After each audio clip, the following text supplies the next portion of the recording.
महाराष्ट्राचं नेतृत्व मोदी आणि शहांसमोर मान झुकून उभं असल्याचा आरोप संजय राऊतांनी केलाय। राज्यात कुणी काय करावं हे मोदी शहा ठरवतात असंही राऊत म्हणाले। तर मुख्यमंत्री पदावरून संजय राऊतांनी ही टीका केली आहे। मुख्यमंत्री कुणी ठरलं असेल तर आम्ही स्वागत करू असंही त्यांनी म्हटलंय। देवेंद्र फडणवीसांवरील प्रश्नावर संजय राऊतांनी प्रतिक्रिया दिली आहे। बहुमत असतानाही मुख्यमंत्री ठरवण्यासाठी 8 ते 10 दिवस लागले असंही संजय राऊत यांनी अधोरेखित केलंय। महाराष्ट्रात मुख्यमंत्री कोण असावं, महाराष्ट्रामधलं प्रशासन कसं असावं, महाराष्ट्रामध्ये पोलीस महासंचालक मुंबईचा पोलीस आयुक्त कोण असावं, महाराष्ट्रातल्या कोणत्या खात्याकडे नेत्याकडे कोणती खाती असावीत, महाराष्ट्रातला कोणता व्यापार कोणी करावा, हे सगळं दिल्लीतून मोदी शहा ठरवत आहेत। आणि आमच्या महाराष्ट्राचं नेतृत्व हे त्यांच्यापुढे माना झुकवून उभा आहे, जी हुजूर करताय।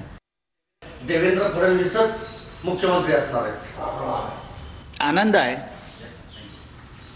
की इतकं प्रचंड बहुमत मिळून सुद्धा मुख्यमंत्री ठरवायला आणि सरकार स्थापन करायला 8-8, 10-10 दिवस लागत आहेत, बहुमत असताना सुद्धा इतकं बहुमत आहे।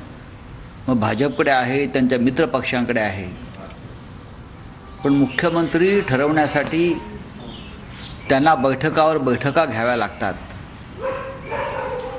पण आता जर मुख्यमंत्री कोणी ठरला असेल तर आम्ही त्याचं स्वागत करू। राज्याचा मुख्यमंत्री